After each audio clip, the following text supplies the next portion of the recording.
tarde, eu sou a Josi Cozenco e estou com você novamente aqui no Sobre Isso, o seu programa de segunda a sexta-feira às 14 horas, pela Rede Cinturão Verde de Televisão. Seja muito bem-vindo a mais um episódio do Sobre Isso.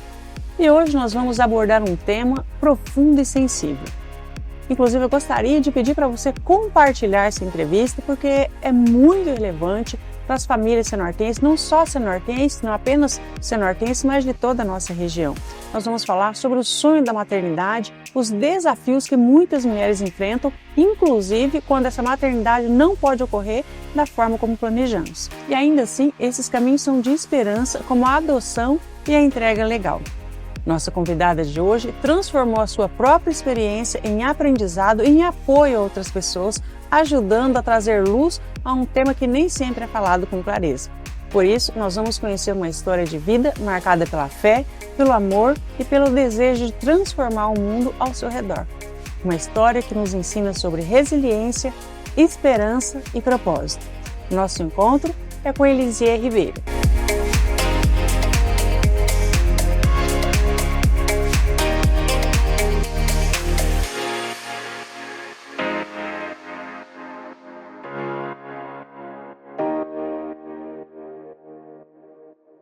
Muito bem-vinda, Elisier. Um prazer receber você aqui. Obrigada, Josi. O prazer é meu estar aqui. Nós vamos trazer esse tema tão importante para a família, para a mulher. E eu gostaria novamente de pedir para você compartilhar essa entrevista, porque ela é muito rica em informação sobre uma questão tão pouco falada, que é a adoção. E antes que comecemos a aprofundar um pouco mais, eu quero que você conheça a Elisier Ribeiro. Ela tem 30 anos, é casada, formada em Direito, mas encontrou seu verdadeiro talento em design de interiores, atuando em projetos de consultoria de criação de ambientes que transformam casas em lares. E após um acidente em 2024 que resultou na perda gestacional do seu primeiro filho, Olavo, o perfil que ela criou nas redes sociais, que começou profissional, tornou-se um espaço de reflexões, aprendizado e troca com milhares de pessoas. Hoje, a Elisier e o seu marido estão na fila de adoção, seguindo o sonho de formar a sua família. E ela também se dedica à divulgação da entrega legal, promovendo informação e apoio a mulheres que não podem ou não querem criar os seus filhos. No Paraná, um dos estados com maior número de nascimentos no Brasil, e ainda existe um dado alarmante. No país, são cerca de 34 mil crianças e adolescentes em acolhimento institucional, mostrando tanto a necessidade quanto o desafio desse caminho. Atualmente, mais de 2 mil casais estão na fila aguardando para adotar e cerca de 15 pessoas ou famílias na mesma expectativa aqui em Cianorte. E nós trouxemos todas essas informações aqui para que você conheça o contexto desse tema tão importante, né, e conheça também a história da Elisier, que ela vai trazer um pouco mais agora sobre essa trajetória dela com relação à maternidade. Elisier, mas antes da gente falar sobre a maternidade, nós queremos conhecer um pouquinho sobre você. Você começou a sua carreira em Direito, mas logo se encontrou no design de interiores, na sua verdadeira vocação. Como que você percebe que esse era o seu caminho? Eu não sabia disso. Quando eu me formei em Direito, antes de eu terminar a faculdade, eu sabia que eu não queria seguir essa carreira. E o medo era tanto que eu não fiz nem OAB, para não correr o risco de que as pessoas quisessem me contratar como advogada. Mas, enfim, a vida foi acontecendo, né? E um dia eu vi um anúncio de um curso de interiores em Curitiba. Foi quando o meu marido, na época, estava indo também para lá fazer mestrado. Então as coisas meio que casaram. Eu falei, realmente estava te convidando. Quem sabe não pode ser. E aí eu me apaixonei mesmo por esse universo. E o seu trabalho sempre buscou transformar casas em lares. Que significado isso tinha para você e como que essa sensibilidade se refletiu no seu dia a dia?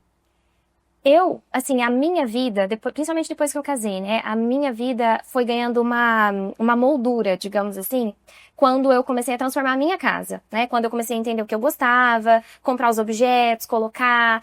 Tudo ali tinha um pouquinho de história, e era muito gostoso, assim, eu entrar em casa, me reconhecer, ver as pessoas entrando em casa e falando, nossa, que gostoso, que delícia, que a gente se sente tão bem aqui, é como se a gente te visse nessa casa, enfim, então era uma realidade muito forte para mim. Elisier, e você já contou para nós aqui que você se mudou para uma casa centenária, exatamente, né? Então, e foi assim, proposital, né? Eu tinha acabado de me formar em interiores, a gente morava num estúdio bem pequenininho, todo planejado. Eu não tinha nenhum cliente, não conhecia ninguém em Curitiba, assim, que pudesse ser um primeiro cliente, né? talvez, assim, que alguém poderia me indicar, ou alguma coisa nesse sentido. E aí a gente precisava mudar de lá, e eu falei pro meu marido, vamos encontrar um lugar que seja, assim, muito diferente de qualquer coisa que a gente tenha imaginado, pra gente poder transformar isso na nossa casa. E foi nesse momento que a gente encontrou o que a gente chama carinhosamente de casinha. Era uma casa de madeira de 100 anos. Então, viver lá, essa foi a nossa primeira casa que a gente pôde, embora alugada, transformar em nossa, sabe? Ter a nossa cara. Então, quando eu comecei realmente a ter os clientes, era como se eu estivesse tentando transmitir toda essa moldura, como eu falei pra você, da minha vida para os clientes, né? No caso, emoldurando a vida deles. Enfim. Então, realmente eu amo. Não trabalho mais com isso hoje, mas amo. E você também criou um perfil nas redes sociais que começou com foco profissional e acabou se tornando um espaço de reflexão, de conexão com as outras pessoas. Como que foi ver esse espaço se tornar tão pessoal e importante para você? Foi exatamente isso que aconteceu. Começou com uma tentativa de divulgar o meu trabalho, né? Mas com o tempo, é muito difícil para mim é muito difícil separar completamente a minha casa de quem eu sou. Então, naturalmente, para que eu pudesse explicar a beleza, para que eu pudesse explicar, por exemplo, a importância da proporção, da harmonia, enfim, conceitos de dentro do interiores, eu acabava sempre trazendo um pouco da minha história. Seu. Exatamente, um pouco do porquê que eu fiz assim, e foi ganhando naturalmente foi ganhando esse ar pessoal, né? Mas ainda tinha um foco profissional. Isso começou a mudar mais quando eu criei um projeto em 2022, eu não chamava de projeto na época, que hoje nós chamamos de cartas. Eu comecei uma newsletter com o intuito de atrair mais clientes. Então, a minha ideia era, eu vou escrever e-mails, vou conversar com essas pessoas, vou falar do meu trabalho, as pessoas vão gostar e vão vir novos clientes. Mas na terceira carta, isso já virou uma coisa completamente pessoal. Eu amo escrever, e aí eu comecei a falar da minha vida, as pessoas começaram a responder, e foi virando um grande grupo de amigos, assim, através dos e-mails. E isso, naturalmente, virou o que era o perfil nas redes sociais também, muito embora eu não tivesse um objetivo de mostrar minha vida, de, enfim, né, influenciar ninguém com relação a isso. E aí depois, imagino que a gente vai falar em breve, mas depois isso foi ganhando ainda mais uma proporção pessoal, né? E hoje, por não estar ativamente trabalhando como design de interiores, é o que ficou. Quando você fala que o seu perfil mudou, né? E nós falamos aqui que vamos falar sobre maternidade, nós já conversamos antes, né, sobre o sonho da maternidade. Você pode nos contar um pouco mais sobre como que era esse sonho para você e para o seu marido antes do acidente? Na verdade, nós não tínhamos, como é que eu posso dizer? Eu nunca fui aquela mulher que tinha o sonho de ser mãe. Porque tem mulheres que sonham em ser mãe. Desenha isso pra vida. Não né? Elas imaginam, quando você crescer, você vai ser o quê? Mãe. Eu não era essa mulher. Não que eu não quisesse ter filhos, eu queria. Mas pra mim, os filhos era uma coisa que, de forma muito iludida, eu acreditava que eu poderia planejar. Que poderia ser quantos eu quisesse, quando eu quisesse, como eu quisesse, né? Então eu fui deixando para aquele momento que pareceria um momento oportuno, como muitas pessoas fazem. Então, assim, é difícil quando a gente fala o sonho da maternidade para mim, porque não era um sonho. Passou a ser um sonho quando nós sentamos e conversamos, ainda acreditando que tínhamos o controle de alguma coisa, né? O controle da nossa vida. E a gente falou, acho que agora é a hora, né? O momento. Então foi assim que se formou esse sonho, sabe? E aí sim, no momento em que eu descobri que eu estava grávida, é como se uma porta tivesse aberto para aquilo. E você começou a sonhar naquele momento. Comecei a imaginar como tudo seria, desejar muito fortemente, ainda muito pé no chão. Eu tinha, como é que eu posso dizer? Eu tinha um pouco de receio, assim, de como as coisas seriam. Eu tinha medo de sonhar muito, de ser muito iludida, digamos assim, as coisas serem diferentes do que eu queria. Foi muito diferente do que eu queria. Não imaginava que seria tão diferente, né? Que poderia ser tão diferente do que eu tinha em mente, enfim. Mas se tornou um sonho no momento que eu descobri que estava grávida. E depois do acidente, aí sim. Parece que agora, como é que eu posso dizer? Como eu posso colocar? Um objetivo, sabe? Algo que a gente precisa lutar por isso. Elisier, eu peço licença para você para falar um pouquinho da sua história, sobre o que ocorreu com você, até porque a sua luta é a luta de outras mães, né, de outras mulheres. Então, para que a gente possa compartilhar sobre o acidente que você, em 2024, você sofreu, resultou na perda gestacional do Lavo. E eu gostaria que você compartilhasse com o nosso público como que esse momento mudou a sua visão de vida e a sua forma de enxergar a maternidade. Quando eu falo, assim, que depois do acidente passou a ser um objetivo, digamos assim, não é... Acho importante talvez falar isso, não é um objetivo no sentido de eu vou caçar isso a qualquer custo, sabe? Mas justamente o objetivo de fazer com que outras pessoas, permitir que outras pessoas também vejam que nós não estamos no controle, tanto quanto nós imaginamos em alguns momentos da nossa vida que nós estamos, né? Não é assim que funciona. Então, assim, até para conseguir explicar, né, de onde veio essa mudança da minha visão de maternidade, do que eu via antes, agora, por que antes eu achava que eu controlava e antes não, e agora não, o acidente aconteceu assim, nós estávamos, eu e meu marido, né, voltando de Curitiba para cá, e ele abriu uma garrafa de água com gás, e a garrafa explodiu. Eu já comentei isso uma vez em uma outra situação, e eu lembro que eu comentei e continuo comentando. A título de informação, não abram garrafas com gás ou refrigerantes, enfim, né, no carro, porque acontece. Infelizmente, aconteceu com a gente, meu marido perdeu o controle do carro, né, e nisso de tentar não bater nos carros que estavam ao nosso redor, tinha um motoqueiro podando assim pela nossa direita, a gente acabou caindo numa vala, e batendo na base de concreto de uma placa. Nós estávamos devagar, porém, a base de concreto de uma placa, né? Então, assim, foi um choque muito grande. Exatamente. Eu estava de cinto de segurança, como é indicado que grávidas usem cinto de segurança, passando por baixo, corretamente, porém, o choque foi muito grande. Com o meu marido, pouco aconteceu, ele só quebrou o punho e machucou o joelho, mas comigo foi realmente muito grave, assim. Então, eu tive fratura na perna, fratura no pé, e o que aconteceu ali naquele momento foi que uma das artérias do meu útero foi rompida. Então, me tiraram do carro, eu fiquei deitada ali na vala, né? A ambulância chegou muito rápido, nós fomos para um hospital muito rápido. Quando eu cheguei lá, eles me falaram que possivelmente eu tinha perdido o bebê, mas eu estava separada do meu marido, eu estava em uma sala de emergência e ele em outra. Eu lembro que eu fui fazer uma ressonância, foi um dos momentos mais solitários, assim, pra mim, porque eu tava com aquela informação na minha cabeça, pensando, meu marido não sabe, eu tô aqui sozinha, eu queria gritar, eu queria sair, mas aí você ouve aquele barulho, a pessoa da ressonância falando, né, que você não pode se mexer, aquela voz parece que fica aqui ainda na sua cabeça. Mas enfim, foi um momento muito ruim, depois disso... Nesse momento, você estava com quanto tempo de gestação? Eu estava em torno ali dos 6 meses, né, grávida de 24 semanas. E depois disso, o pessoal me falou que realmente ele tinha perdido, né, ele não estava mais vivo. E nesse momento, eu entrei em choque. Eles tinham acabado de ver na ressonância que tinha uma mancha estranha em mim, eles não sabiam o que era. Eu precisei ir pra cirurgia. Eles foram avisar o meu marido que eu estava indo pra cirurgia. Falaram pro Bruno que nós tínhamos realmente perdido o Olavo e que possivelmente eles precisariam retirar o meu útero. Eles não sabiam o que iriam encontrar, então tinham que fazer uma cirurgia que eles chamam, eu não vou me lembrar o termo exato, mas é como se fosse uma cirurgia exploratória. É literalmente te abrir para descobrir o que tá ali, né? Enfim, foi isso que aconteceu, assim, com a gente. Depois disso, eu fiquei em coma, induzido, por alguns dias. Eu precisei fazer várias cirurgias ortopédicas. E nesse meio tempo, depois que eu acordei do coma, eles me permitiram ver o Olavo. Então, o corpinho dele ainda estava no hospital, guardado por alguns dias, e eles me permitiram ver. Eu lembro que quando o Bruno me deu essa opção, assim, eu falei, claro, com certeza eu quero ver, mas eu tive muito medo, porque eu não sabia o que esperar. Você não sabe como que você vai reagir quando você estiver diante do seu filho, e eu não sabia nem como ele era com 24 semanas, né? O quão formado ele tá, o quanto eu vou reconhecer ali de mim, do meu marido, ou não, vai ser completamente diferente. E nós entramos em uma capelinha lá no hospital, e eu não sei explicar, foi assim, a presença de Deus pra mim é o que eu vivi naquele momento ali naquela capelinha.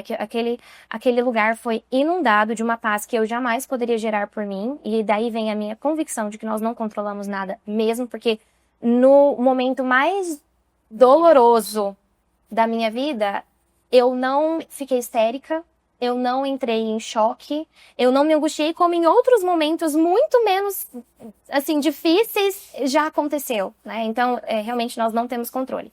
E naquele momento eu vi o nosso bebê, como eu falei, né? Ele estava com 6 meses, e fica um alerta, talvez, não sei se a gente vai entrar nesse tema, mas para as pessoas que cogitam um aborto, um bebê de 24 semanas está perfeitamente formado. Eu reconheci características minhas, características do meu marido, ele estava completo.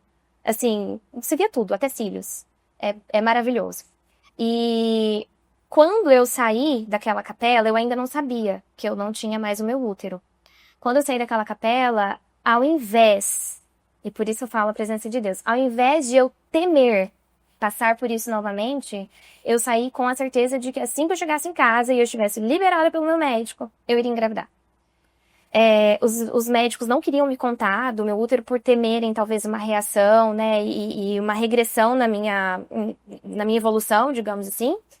Mas foi preciso contar, porque a gente teve uma mudança de hospital, enfim. Então, eles precisavam me contar do que tinha acontecido. E quando eles me contaram, claro que foi um choque, eu não esperava, né, enfim, de nenhuma forma receber. Eu imaginava que tinha sido muito, mas não que tinha sido tudo. E logo depois disso, assim, pra mim e pro meu marido, a adoção passou a ser a nossa opção, porque, por incrível que pareça, e pra mim talvez nem seja tão incrível assim, eu acho que isso era uma semente plantada por Deus já há muito tempo, a adoção era uma possibilidade pra gente já desde quando nós nos casamos. Então, quando, né, nos falaram disso, a gente, então vamos dar continuidade no plano, não vai ser bem como a gente desejava. Elisia, inclusive você comentou com a gente que você já havia falado isso quando criança, que um dia você adotaria uma criança. Exatamente. Até quando a médica comentou com a minha mãe que eu ainda poderia, antes deles me contarem sobre o útero, né? Que eu ainda poderia ter um filho biológico por ter o ovário ainda, né? Através de uma barriga de substituição, ou barriga solidária, a minha mãe comentou com a médica, falou, entendo isso, mas eu acho que ela vai querer adotar. Então era algo que, assim, as pessoas ao nosso redor... Já conhecia esse desejo, esse coração aberto para outras crianças. Exatamente. E isso que você vivenciou é muito importante trazer aqui, porque muitas mulheres, existem muitos casos no Brasil de perda gestacional, e é um verdadeiro luto, e nós precisamos trazer, inclusive, a questão de apoio a essas mulheres, a essas mães, né, que muitas vezes é ignorado, é tido apenas como uma perda, e não é apenas uma perda, né, é um luto, né, é um óbito daquele bebê. Então é muito importante a gente trazer pautas como essa para que as pessoas entendam a importância, né, dessa perda que a mãe, e não só a mãe, o casal, a família passa, né, Elisia? Até porque no momento em que você descobre que tá grávida, né?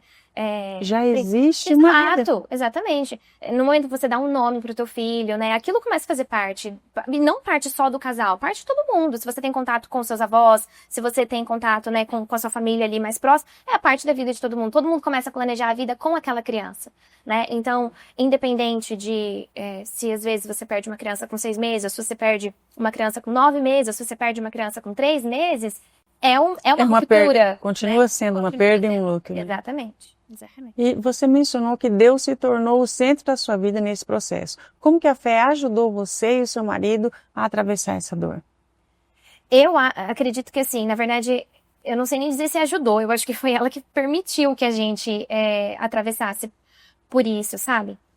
Eu acredito que assim, tem algumas coisas, mas a principal é entender, aceitar, né? A aceitação vem desse desejo de acreditar que Deus, ainda que não tenha sido Ele que tenha feito isso acontecer, tá no controle da situação. E essa é uma coisa, teve muitos momentos que eu e o Bruno, a gente sentava para conversar e pensava, será que Deus planejou isso?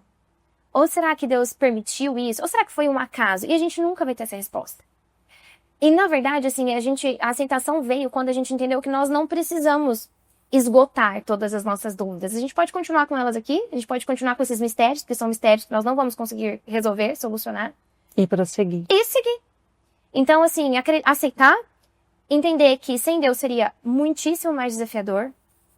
Entender também, e essa parte é muito importante, que eu não sou um alecrim dourado, não acontece só comigo. Não Deus não olhou do lado do céu e falou assim, vai ser com você. Isso não aconteceu, acontece comigo e com centenas e milhares de mulheres. O que aconteceu comigo é muito doloroso, mas tem pessoas que passam por situações muito mais dolorosas do que a minha.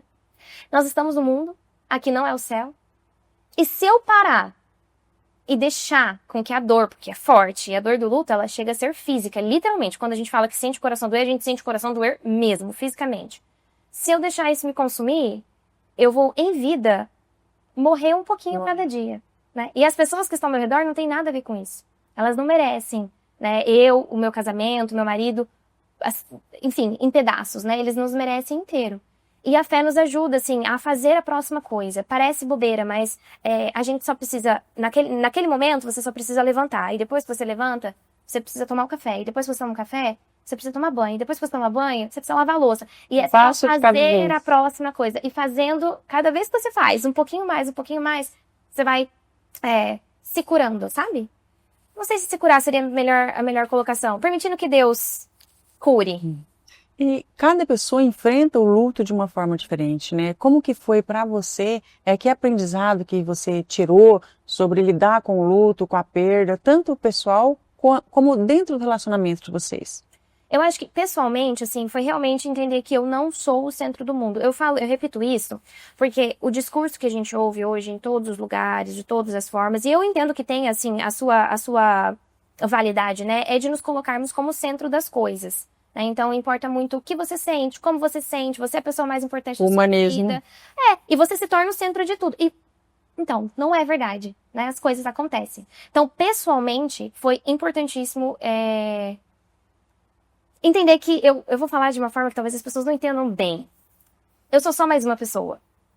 Sabe? Pessoalmente foi importante, assim, eu me colocar num lugar de... eu não sou tão importante assim. É claro que, para as pessoas ao meu redor eu sou muito importante. É claro que Deus tem um plano para a vida de cada um. Para Deus eu sou importante, eu sei disso.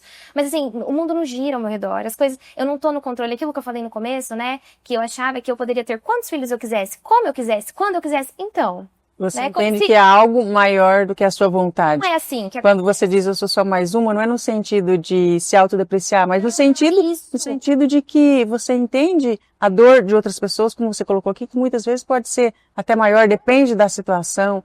Então, assim, é muito importante ter essa visão, né, até para que você consiga dar esse próximo passo num momento tão difícil e tão doloroso, né, Lizzie? Porque realmente é difícil, é uma situação difícil, inclusive, de se pensar. E logo depois do acidente, vocês decidiram iniciar o processo de adoção. Como que foi esse passo para formar a família de vocês? Não foi um passo tão difícil, digamos assim, pra gente, porque era uma coisa que nós já tínhamos em mente. Como eu falei, o nosso plano sempre foi ter filhos biológicos e adotivos. Então, ali nós fomos expostos à impossibilidade de ter os filhos biológicos. A gente só continuou um plano. Claro que também não foi tão difícil, mas também não foi fácil. Porque você precisa colocar... no nosso caso, né, nós precisamos colocar o Olavo no lugar que ele realmente ocupava e nós precisamos estar certos de que nós estávamos vivendo o luto completamente, o luto, né, dele e dos filhos biológicos que nós não teríamos, porque entrar no processo de adoção não é um plano, assim... Quando você fala dos filhos que nós não teríamos, é porque houve 2 lutos ao mesmo tempo. Exatamente, né? O luto de perder realmente um bebê e o luto da infertilidade, que, assim, muitas pessoas procuram, acho que até talvez é válido dizer isso, muitas pessoas procuram a adoção não porque perderam filhos, né? Mas porque tentam engravidar por muitos anos e não conseguem. Então tem um diagnóstico, às vezes não fechado, mas de infertilidade. Que não deixa de ser uma espécie de luto, né? Perder aquilo que você nunca teve, né? Algo que você deseja e não tem. Então, entrar com o processo de adoção, assim, não foi a decisão mais difícil de todas, mas nós fomos bem responsáveis, assim, nós demos um tempo, né, pra colocar isso diante de Deus e um com o outro. Então, assim, nós conversamos muito, você até me fez uma pergunta anterior, como foi encarar o luto em casal, né? Nós sempre falávamos muito, ainda falamos muito sobre o nosso filho, sobre os nossos planos, sobre a nossa expectativa com o outro, né? Não necessariamente como pais, mas assim, o que eu espero, como eu espero que você reaja e vice-versa. Nós fomos muito, eu acredito que realistas mesmo, porque nós não estamos o que eu entendi com o acidente, e isso, por motivos diferentes, ocupa espaço no mundo da adoção, é que ter filhos não é realizar um projeto pessoal nosso, que você dá o tom, né? São outras vidas, não é uma extensão minha. Eu vou lidar com outras crianças que têm suas próprias vontades, que têm as suas próprias características, que têm as suas próprias histórias. Isso fica muito claro na adoção, mas no mundo biológico não é diferente. Você tem o seu filho e ele não é uma extensão sua, ele é outro ser humano. Então nós fomos muito realistas, eu e meu marido, um com o outro com relação a isso, para que quando nós dessemos entrada no processo de adoção, ninguém pudesse olhar para nós e nos acusar e falar assim, vocês estão querendo substituir o Olavo. Não é verdade. Não é verdade. A adoção é uma escolha muito consciente para nós. É muito importante essa clareza que você tem desse propósito de vocês, porque você mesmo já havia comentado, né, que vocês já desejavam ter filhos adotivos. Então isso é muito importante até para trazer segurança para vocês nesse aspecto também, como você colocou. Eu não estou substituindo, eu entendi que eu perdi o meu filho e eu quero adotar uma criança, né? Muito, muito interessante. E você mencionou também que você escrevia cartas para manter reflexões. Isso foi fundamental nesse período. Como que a escrita ajudou a lidar com a perda e a esperança na adoção? Eu sou muito defensora da escrita. Tenho diários, escrevo diários para os meus filhos. E a escrita é uma forma de nós nos expressarmos e colocarmos para fora coisas que muitas vezes nós não temos coragem de dizer. Então, todo mundo diz que o luto é encarado por cada um de uma forma e em tempos diferentes. Eu respeito isso. Tudo que a gente mantém só na nossa mente vai ocupando, vai tomando uma proporção que muitas vezes não é real, né? Então, imagina assim, às vezes você tá bravo com alguém e aí você guarda aquilo pra você. E aí, chega num ponto que a pessoa olha pra você já tá com... Sabe, por que essa pessoa tá olhando assim pra mim? Porque não externalizou, né? Exatamente. Então, eu entendo que tem pessoas que não vão conseguir chegar no marido, na mãe, na psicóloga e falar, olha, eu queria te dizer que hoje eu fiquei muito revoltada com Deus. Hoje eu vi uma mulher grávida na rua e eu, assim, fiquei possessa de raiva. Por que ela pode ter um filho e eu não?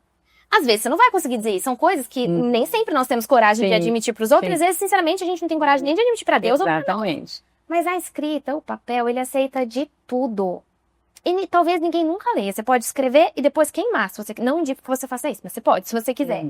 Então, escrever, assim, realmente vai tirando da gente. E quando você coloca no papel e você lê, aquilo ganha uma proporção real. E aí você olha e fala, nossa, mas veja, eu ter ficado brava com aquela mulher que estava grávida na rua, não é proporcional. Não faz sentido. Primeiro que ela não tem nada a ver. Depois, não é ótimo que, embora eu não tenha o meu filho, ela possa ter o dela? Não era isso que eu desejava? E aí aquilo que era um problema, passa a não ser um problema tão grande assim, ou até mesmo um conforto. Fora que, depois de alguns meses, ou até anos, você vai voltar lá atrás e falar, meu Deus, obrigada. Porque aquela pessoa que estava sofrendo por isso agora não sofre mais. Obrigada, porque se passaram 5 anos, ou porque se passou 1 ano, porque, olha só, o Dia das Mães de 2024, que foi quando eu perdi, foi assustador. O Dia das Mães de 2025 foi diferente. Quem sabe o Dia das Mães desse ano eu não passe com os meus filhos. Ou de 2027, 28, enfim.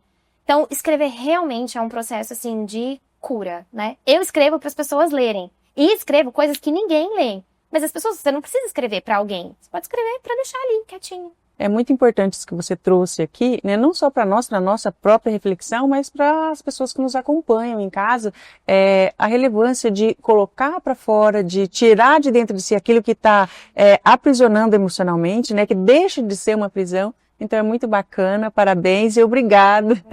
Elisia, e você também se engaja na divulgação da entrega legal. Você pode nos explicar como funciona esse processo e por que ele é tão importante para mulheres e para as famílias? Posso, com certeza e com muito prazer. Então, a entrega legal, primeiro que é uma coisa que muitas pessoas não sabem e muitas mulheres acreditam que é crime entregar os seus bebês para adoção. E não é. Então, assim, o que é crime dentro da adoção? Nós, ativamente, sem envolvimento do Estado, procurarmos bebês. Então, receber uma ligação de alguém lá, sei lá, no Pará, e essa pessoa me fala, olha, tô grávida, não quero essa criança, vem aqui buscar. Isso é crime. É chamada adoção brasileira. Não é crime essa mulher que não quer cuidar do seu bebê, que não pode cuidar do seu bebê por qualquer motivo que seja, chegar para alguma instituição, pode ser o hospital que está fazendo o acompanhamento pré-natal, pode ser o postinho de saúde, pode ser a delegacia, chegar lá e falar, olha, eu estou grávida e eu não quero essa criança. Eu quero que essa criança vá para adoção. Isso não é crime. E isso se chama entrega legal ou entrega voluntária. Então, a entrega voluntária... Aí, no caso, a própria mãe entrega, mas ela não sabe para quem vai ser... Ela não sabe para quem vai ser entregue. Não pode ser direcionado. Não é direcionado, né? Tem algumas ressalvas com relação a isso? Tem alguns países em que a adoção é desse jeito e funciona? Tem. Mas, enfim, não cabe aqui, porque não é a minha opinião que importa. O que importa é o que legalmente nós podemos fazer para ajudar as famílias a se formarem. Então, a entrega voluntária ou a entrega legal, de novo, não é crime e ela resguarda todos os envolvidos. Então, ela resguarda eu e o meu marido, que queremos nos formar uma família, porque além de não estar descumprindo nenhuma lei moral, nós não estaremos descumprindo nenhuma lei humana, né? Que, no caso, no Brasil, não nos permite procurar uma criança. Resguarda essa criança que, primeiro, não vai ser abortada, o que seria um atentado contra a vida dela. Depois, ela vai ser inserida dentro de uma família que a ama, que a deseja, né? Que ora, que sonha, que escreve pra ela. Vai conhecer as boas coisas da vida, vai conhecer o colo de uma avó, vai conhecer um sorvete de chocolate, vai tomar banho de chuva, né? Enfim, resguarda essa criança, permitindo que ela cresça em um lar estável, que a deseja. E depois, e eu acho que talvez esse seja o ponto principal, não sei se principal, mas tão importante quanto, a entrega legal resguarda a mãe biológica dessa criança, que não quer ou não pode cuidar dessa criança. E por que eu falo que ela resguarda? Porque a entrega legal, ela cumpre alguns requisitos, né? Então, primeiro, a entrega legal, ela pode ser sigilosa. Então, se uma mulher engravidou em uma situação de risco, por exemplo, né? E ela não quer que ninguém saiba, ou que ela está grávida, ou que ela vai entregar esse bebê. Ela pode chegar no hospital, manifestar esse desejo, ela tem direito a ter apoio psicológico, as pessoas do hospital devem ser treinadas, devem saber e não expô-las, né? Expor essa mulher. Se alguém quiser chegar e ter contato com essa criança, ou com o bebê, ou com a mulher, eles são proibidos. Enfim, também tem ressalvas com relação a isso. Porém, o que a lei faz é tentar resguardar essa mulher para que ela não seja exposta a uma situação de risco maior do que aquela que ela já... Então, essa é uma das coisas que acontece com a entrega legal. Além disso, os dados que são coletados na entrega legal, os dados da mãe, são somente dados, não são dados extensos. Eles são dados, assim, os únicos que são necessários para que quando essa criança crescer, ela tenha informações de onde ela veio, né? Porque a criança que foi adotada, a partir dos 18 anos, ela tem direito de saber da história dela, né? Ela pode ir ao fórum, ou os pais adotivos podem fornecer para ela os dados que eles tiverem. E por mais que isso pareça pouco, é importante para a criança, né? Saber, sei lá, de onde ela veio, por que ela foi colocada para adoção, coisas assim. Além disso, né, igual eu falei antes, a entrega legal não é nenhum crime. Então essa mulher não vai sofrer nenhuma sanção por estar entregando aquela criança. E existe um ganho que para mim é gigantesco, que é um ganho psicológico. De saber que você não abortou um bebê. Você não vai conviver com a culpa. Talvez você conviva, a mulher que entregou seu filho para adoção, talvez ela conviva com a saudade. Porque em algum momento a vida dela vai normalizar. Em algum momento aquela situação de risco vai deixar de existir. Em algum momento aquela situação de desespero, de desamparo, pode se tornar uma situação regular. Ela pode, vamos supor, uma adolescente com 16 anos que engravidou do namorado na escola. Em algum momento ela vai encontrar um homem, se casar, querer ter filhos. Se ela abortou aquele bebê, quando ela se tornar, ela estiver nessa cena que a gente narrou agora, casada, querendo ter filhos, a vida dela vai ser uma vida. Se ela entregou esse bebê para adoção, a vida dela vai ser uma vida completamente diferente. Né? Ao invés de pensar, meu Deus, eu poderia ter mais um filho, ela vai, no máximo, ter uma saudade, mas com a certeza de que ela fez o melhor, de que aquela criança... De que a criança tá bem, tá viva. E em algum momento pode procurá-la, e ela pode contar essa história, né, para essa criança. Então, assim, a entrega legal não é só um mecanismo para a família que quer adotar, não é só um mecanismo de eu, família que estou na fila de adoção, ter um bebê, não é isso. Né? É algo que permite que todos os envolvidos ganhem o melhor da situação. Eligi, por tudo isso que você está me falando aqui, que você decide promover a entrega legal e dar visibilidade a essa alternativa de forma mais humana e sigilosa? Exatamente. Por tudo isso, para tentar combater, né, o aborto, eu entendo assim, e infelizmente algumas pessoas não conseguem chegar a essa clareza, talvez não até passar por situações como a que eu já passei, né? Muitas pessoas julgam as mulheres que querem entregar os seus bebês, julgam as mulheres que cogitam um aborto, mas eu consigo, embora eu seja completamente contra, eu consigo entender. Eu consigo entender o desespero, eu consigo entender a angústia de você talvez ter um filho, não sei, fora do casamento, né? Ou de você ter sido abusada, ou de você com 14 anos... não tendo noção do que poderia acontecer, se descobrir grávida. Eu consigo entender, né, a angústia disso. Ou, às vezes, a pressão da própria família, né, por medo de que aquela... São inúmeras razões, né? A questão deve-se apoiar e não julgar, né? Apoiar a mulher para que ela tome a decisão de forma mais assertiva. E a entrega legal é a forma que nós conseguimos, assim, realmente dar uma resposta, sabe? Esse é o caminho. Então, eu tô te dizendo, não faça isso, mas então o que eu posso fazer? Me dá uma opção, né? Para que eu não fique perdida, né? E não é uma opção que a gente vai jogar no ar. Olha, talvez essa opção seja boa. Não. É uma opção que atende. E a gente, não sei se a gente vai tocar nesse assunto, mas assim, nós temos muito mais pretendentes desejando adotar no Brasil do que crianças aptas a serem adotadas. Então, embora existam muitas crianças abrigadas, né, como você falou, cerca de 34 mil crianças no Brasil abrigadas, dessas 34 mil crianças abrigadas, 4 mil no Brasil estão aptas a serem adotadas. Em paralelo, nós temos 30 e tantos mil casais desejando adotar. Então, você imagina, 30 mil casais. Processo 4 mil crianças. O processo é muito difícil, né? Porque se existem tantas famílias que querem essas crianças e essas crianças estão aptas a serem adotadas, Por que essa fila não é zerada? por que essa fila não é zerada? Essa é a grande pergunta, né? Existem alguns motivos, né? A gente até pode falar o perfil que essas famílias desejam, algumas coisas nesse sentido. A gente pode falar, enfim, da amorosidade. Existem dezenas de motivos. Mas o que eu acho importante a gente dizer é que a entrega legal é uma resposta real e eficaz justamente por isso. Porque nós temos muito mais pessoas querendo adotar do que crianças que estão aptas a adotar. E muitas dessas pessoas aceitam crianças pequenas, né?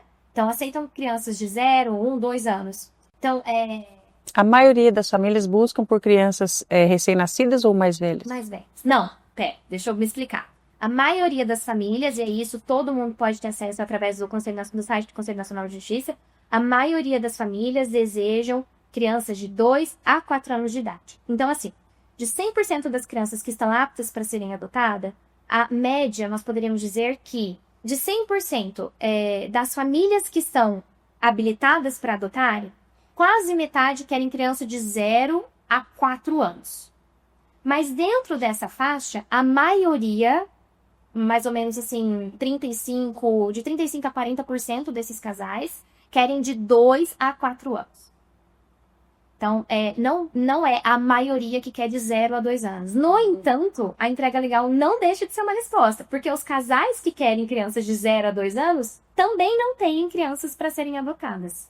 Né? Então, embora não sejam a maioria, existe espaço. Mas existe um espaço muito grande, né, diante dos números que você colocou aqui. Elisia, nós sabemos que há um pouco mais de 2.000 pessoas ou famílias, né, que estão em busca de uma criança para adoção, e aqui em Cianorte, em torno de aproximadamente 15 pessoas ou famílias. E como que foi para você esse processo de entrar na fila de adoção?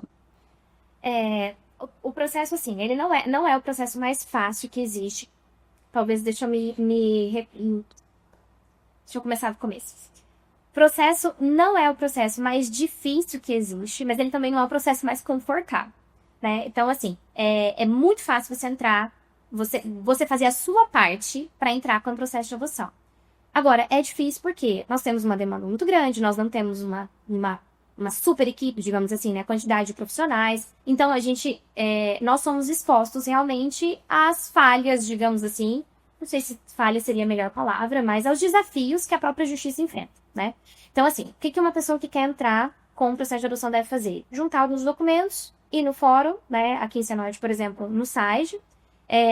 Lá tem os psicólogos que trabalham com as crianças e com as famílias, e eles vão indicar todo o processo. Você vai entregar todos os documentos, são documentos muito simples, como se fosse você abrir uma conta no banco. E você precisa CPF, RG, né? O que tem de diferente ali é que você precisa de uma declaração psiquiátrica, né? De que você está apto ali para adotar. E também de uma carta que eles chamam de carta de idoneidade. Seria como se alguém dissesse que você é uma pessoa estável, né? Então, os documentos são simples. Depois disso, nós precisamos fazer um curso. Aqui no Paraná, esse curso acontece online. Aqui no Paraná, em outros 18 estados no Brasil, esse curso acontece online 2 vezes, salvo engano, por ano. Então, esse é um processo um pouquinho chato. Por quê? A gente entra com um processo, por exemplo, você leva a documentação nesse mês, mas o curso só vai acontecer daqui 4 meses. Não tem o que você fazer. Você tem que esperar o curso. Depois do curso, você tem que esperar uma entrevista que é feita por um dos psicólogos do site de Quicianote, né? Então, você precisa esperar o momento em que eles vão entrar em contato. Até então, você não entrou ainda na fila de espera. Não, enquanto isso, você não está habilitado para adoção. Você está ali só manifestando o seu desejo, digamos assim, né? Então, você precisa passar por fazer o curso, como eu falei, entregar a documentação, passar pela entrevista com os psicólogos, passar pela entrevista com os assistentes sociais. Eles precisam fazer esse relatório, entregar para o juiz, receber o outro relatório do Ministério Público, e o juiz vai ler tudo isso, né? O relatório do psicólogo falando que você está apto, que ele fez perguntas, que ele entendeu, que ele visitou a sua casa, ele viu que, né, a situação é favorável, digamos assim, que eles aprovam, todos aprovam, e o juiz aí sim te aprova. Uma vez em que você está aprovado, né, digamos assim, depois de todas essas etapas, os profissionais, os SAIs, os psicólogos irão te incluir na fila de adoção. E aí sim você recebe um número, né? Agora eu tenho um número na minha cidade, na comarca, no estado, no país, depende de onde você escolher se habilitar, digamos assim. E aí você pode acompanhar o processo de adoção. Aí sim o seu telefone pode tocar. Então, assim, existem alguns estados, algumas cidades, na verdade, que esse processo, ou talvez em alguns momentos do ano, a depender do trabalho, que esse processo pode demorar 3 meses. Estou falando de casos reais de pessoas ao meu redor, tá? Então, para as pessoas que demoraram 3 meses para serem habilitadas. Existem outros casos de pessoas que demoram 2 anos para serem habilitadas. Então, infelizmente, o que a gente pode fazer é muito pouco, né? É entregar a documentação e esperar. Realmente não há o que fazer além do procedimento legal, como você colocou, Exatamente. né? Nós somos expostos novamente, mas tem a parte boa. A parte boa é você aproveitar essa dor, essa espera e esse tempo para se preparar psicologicamente, estudar, né, conversar com seu marido, e principalmente aproveitar toda essa exposição que a situação te traz, né, de que você não tá no controle, para realmente entender que você não tá no controle. E aí, quando essas crianças chegarem, você já vai estar com isso na cabeça, né? Eu sou a adulta da situação, eu preciso controlar a cena, mas são outras, não é uma extensão de mim, né? Não é como eu queria, do jeito que eu queria, na hora que eu quero. Não é tudo da forma como eu decido. Elisiê, existe também a possibilidade, no caso da adoção de uma criança, se houver irmãos, adotar todos os irmãos? É exatamente isso. Então, assim, quando a gente entrega as documentações, nós temos que preencher uma ficha, que é uma ficha cadastral. Não é a etapa mais fácil da adoção, é uma etapa um pouco dolorida, assim, porque todos os casais que passam por isso relatam. A sensação é de que você tá escolhendo, sabe? E não tem como ser de outro jeito. Então, essa ficha cadastral, digamos assim, tem várias perguntas com relação ao que você aceita. Não vou dizer deseja, porque é impossível que aquela ficha abranja realmente o que está no seu coração, né? Mas assim, a ideia é que você converse bastante com o seu marido, com a sua mulher, né? Com a pessoa que vai adotar junto com você. Vocês tenham noção do que vocês dão conta. E que por mais que vocês tenham um pouquinho de vergonha de que as pessoas ao redor possam falar, ou talvez de um julgamento, alguma coisa assim, vocês sejam muito realistas com relação ao que vocês vão colocar naquela ficha. Porque uma vez que você preencheu aquela ficha, o Estado começa a procurar crianças dentro daquele perfil para você. Se chegar uma criança fora daquele perfil, você pode dizer sim ou não. E nada vai acontecer caso você diga não, porque, de novo, ela está fora daquilo que você já estudou, daquilo que você já viu. E você continua na mesma... Continua. No entanto, se chegar uma criança dentro daquele perfil, você falar, quer saber? Acho que não era bem isso que eu queria. Vamos supor, uma pessoa coloca que quer uma criança de até 8 anos de idade. E depois, quando chega uma criança de 8 anos de idade, ela fala, quer saber? Eu queria só de 5. Aí você vai se prejudicar. E com razão, certo? Sempre você ocupou um lugar, um espaço. Exatamente. Então você vai precisar ser reavaliado e, eventualmente, voltar para o final da fila. Mas o que eu quero dizer é, nessa ficha cadastral, você vai colocar se você aceita passar por um processo de adoção na sua comarca, no seu estado, e se mais do que isso, em quais estados. Você pode ser habilitado para o Brasil inteiro, se você quiser. A sua criança pode vir de Cianorte, da região, pode vir do Paraná, ou pode vir da Bahia. Né? É possível, caso a pessoa se disponibilize a isso. Além disso, você coloca quantas crianças você quer adotar, qual a faixa de idade que você quer adotar. Então, você pode colocar que você quer adotar de um recém-nascido até 6 meses de idade. Ou você pode colocar que você quer adotar de 0 a 6 anos. Ou você pode colocar que você quer adotar de 10 a 12. Então, a faixa mínima e máxima que você pode colocar. Se você colocar que aceita irmãos, você pode colocar se você aceita gêmeos, por exemplo, né? Você pode colocar a raça que você aceita. Você pode colocar até quantos irmãos você aceita. Se você aceita, então, com alguma deficiência física ou talvez intelectual. Então, a ficha, ela é, assim, não tão completa quanto poderia, mas ainda assim, nos expõe bastante, sabe? É algo que precisa ser muito conversado. Eu e meu marido, né, trazendo só pra vocês, a gente gastou um bom tempo pensando nisso, assim, ó. O que a gente vai... sabe? O que a gente vai colocar aqui? Porque não é brincadeira, né? Não. É uma coisa muito séria. Mas realmente, até por ser muito sério, para não ocorrer aquilo como você colocou, né? Aí chega o momento e a família fala, mas eu não quero essa criança, né? Então, porque é uma perda ali para a criança também, é uma perda para outras famílias que buscam por uma criança. Então, quanto mais claro for, talvez seja melhor para que não haja nenhum desencontro, né? Exatamente. E não de novo, né? Pela exposição do processo, você se você olhar racionalmente, você vai ver que não é bem sobre o seu desejo de formar uma família. É também sobre isso, claro que sim. Mas, no geral, o grande interesse dessa família que está sendo formada é nós resguardarmos essa criança. E é impossível escolher tudo, né? Como você falou, se for quando é um filho do ventre, você não sabe a característica que vem. Se vai ter a característica sua, do seu marido, dos avós do seu marido, dos seus avós, enfim, a gente não consegue escolher. Então, na adoção, você está acolhendo aquela criança que talvez você também não vai poder escolher esses detalhes. E que, inclusive, no biológico, a gente não tem esse poder de escolher, né? A gente não sabe como vai ser, a gente não pode escolher. Então, isso talvez até aproxima mais essa questão de eu não tenho controle, né? Eu só amo, eu só recebo o filho, né? Sem poder escolher, assim como no ventre a gente não pode escolher. Exatamente.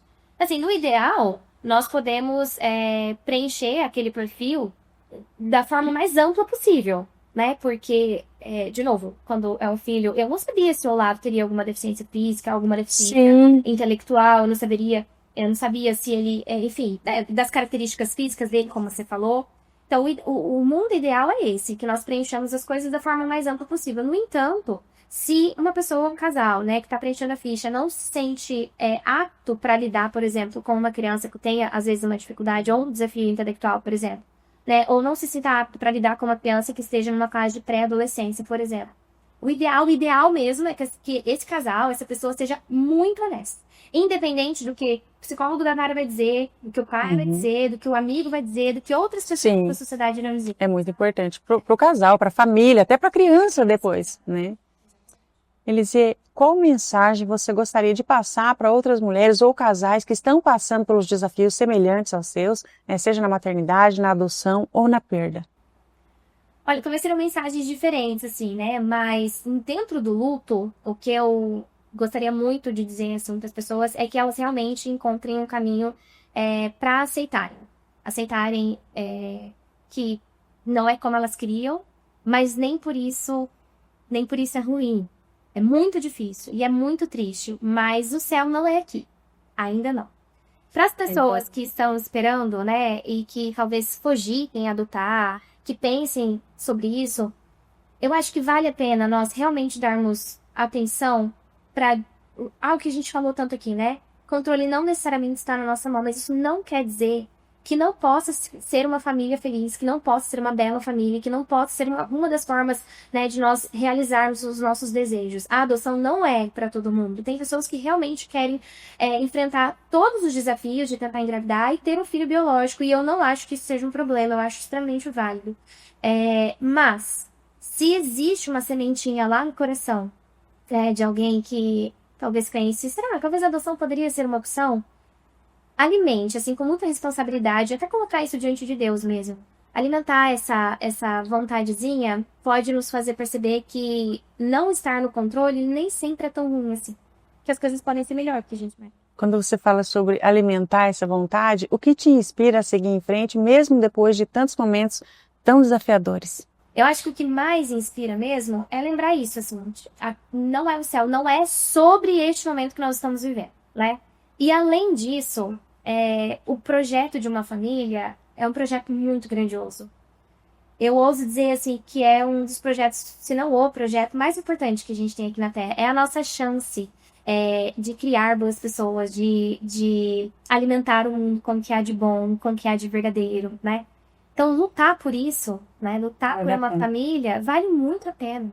Vale muito a pena. E não só pela família, digo, os meus filhos, mas pela minha família mesmo, pelo meu marido, pelos meus pais, né? Às vezes dá vontade de se entregar? Claro que dá, né? Ser humano é difícil, tem dias que é muito desafiadores. Os dias ordinários são os mais difíceis, assim. Aquele dia que as pessoas estão brincando, você sai pra ir no mercado, a mãe tá ali com o filho comprando uma coisa, é muito desafiador. Você olha pra ele e fala, meu Deus, meu filho era pra estar aqui, né? Mas aí você lembra, não, tudo bem, não tá, aqui não é o céu, e seus pais estão, seu marido está, as pessoas ao seu redor estão, os seus futuros filhos estão, né? Para alguém que talvez perdeu um filho, mas tem outros filhos aqui, os seus filhos estão aqui, né? E por eles, por essa família, por esse projeto que, para mim, transparece Deus, é como se fosse um ensaio do céu, vale a pena lutar. Elise, muito obrigada, estou sem palavras para te agradecer. a sua força, a sua sensibilidade, né, o carinho que você teve por estar aqui, compartilhar com a gente a sua história, trazer assim de coração aberto para que outras mulheres recebam essa força que você está tendo. Muito obrigada. Eu que agradeço pela oportunidade e espero realmente que essa mensagem, toda essa conversa chegue no coração de muitas mulheres que estão passando, talvez pela dor, né, do luto, e muitas mulheres que talvez estejam hoje grávidas e não queiram, não possam cuidar dos seus filhos e talvez não conheciam, né, sobre esse processo, sobre nega legal, não sabiam o que fazer e agora tem em suas mãos uma resposta. Nós estamos encerrando aqui sobre isso, mas nós queremos dizer para você que a Elisia vai voltar aqui, né, para terminar de nos contar essa história, como foi o desfecho, como foi a recepção dos filhos dela, ou do filho, nós não sabemos, mas para contar um final feliz, ainda mais feliz, né, porque ela está tendo uma trajetória feliz nessa busca, e nós vamos contar para você e compartilhar desse momento que ela vai viver. Histórias como a da Elisia nos lembram que a vida, mesmo com perdas e desafios, pode ser transformada em propósito, esperança e amor. Que nós possamos aprender com coragem, fé e a certeza de que cada gesto, cada escolha faz a diferença. Nós terminamos por aqui. O que você aprendeu hoje caminha com você. E o Paraná começa aqui na Rede Cinturão Verde de televisão. Até o próximo Sobre Isso.